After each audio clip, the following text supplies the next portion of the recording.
Do you think decathletes are the actual best athletes in athletics? Decathletes, heptathletes, do you feel like they're the best athletes in athletics? Can't lie, I was gonna ask that question. Oh my There days. is the way you asked it, it's different. I think the best thing to say is they're the best all around athletes. Okay. It's like when people compare LeBron James to Michael Jordan, you can't say one is the best athlete. LeBron is just the best all around athlete we've ever seen so far. And there's nothing you can say about it. I'm saying all around, you take the whole package. Because I was about to argue back. Yeah. Can we say that he's the best? No. Same thing with decathlon. Like, we can't say Kyle Garland is the best athlete in the world, but obviously he's the best all-around athlete.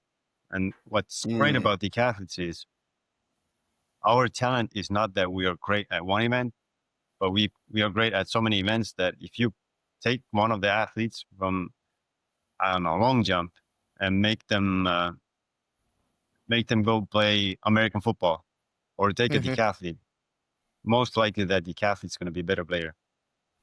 That's the difference,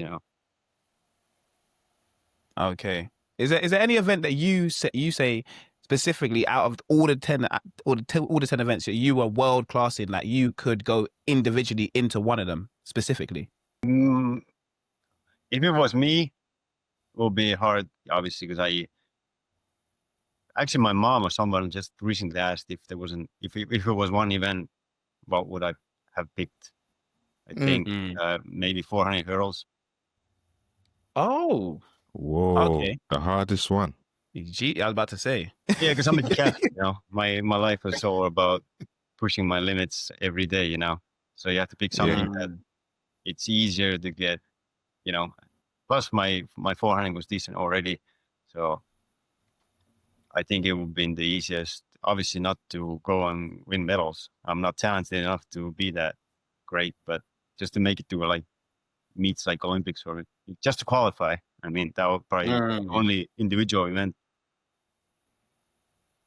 But like some of the decathletes, like back in the days, Ashton Eaton was so good in some of the events. Ooh. He was. He even did. He did some 1 year. He did 400 hurdles, and he ended up running 48 something low.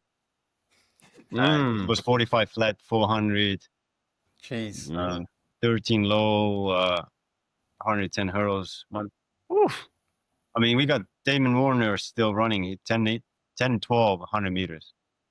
So imagine now you're a decathlete who has to do 1,500 meter workout, throwing, all those things, and you still run 10, 12 in 100. I mean, we never know how fast he could run if he was only doing sprints, Take out all the 1,500 meter workouts, which are working against you, because it's going to kill your speed in some ways. So, Jeez.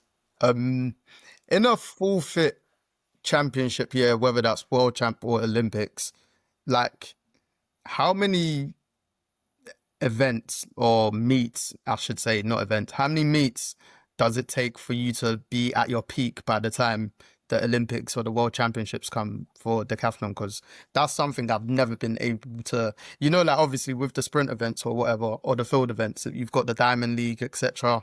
Athletes will be pacing themselves in terms of what meets, but with decathlon or heptathlon, roughly like how many is it for you to be at peak by the time a championship comes around? Well, ideally, you only want to do 1 or maybe 2 decathlons before the major event. Not more than that. Usually you stick to 3. 3 is the general number that we say, like, oh, you did more than 3. What's wrong with you? You usually try to stick to 3. Because once you finish the decathlon, first week you're dead. You're just recovering from hell. Second week, you start getting back to it slowly. And then third week is where you start pushing yourself again. And fourth week, if you plan on doing a decathlon, fourth week is where you start taking it slow again, peaking yourself, whatever, and then you can compete again. So usually we say it takes a month between one meet to another. Oh, wow. That you need 1 month between two meets. But obviously, if you 6 weeks, it's better. But like 1 month is the general number, in my opinion. Right. So now right. imagine That's- you do your first meet in June, you can do your second one in July, and then usually somewhere in August you got the World Champs or Olympics, whatever. This year, obviously, it's late because Tokyo and I don't know some other reasons, but in general, you have the Worlds and Europeans or whatever in August, and that's why they got the meet in Austria, end of May, beginning of June, because usually that's when people do their first meet, first open their season. Unless you're an Okay. NCAA athlete, obviously then it's a different story. But yeah.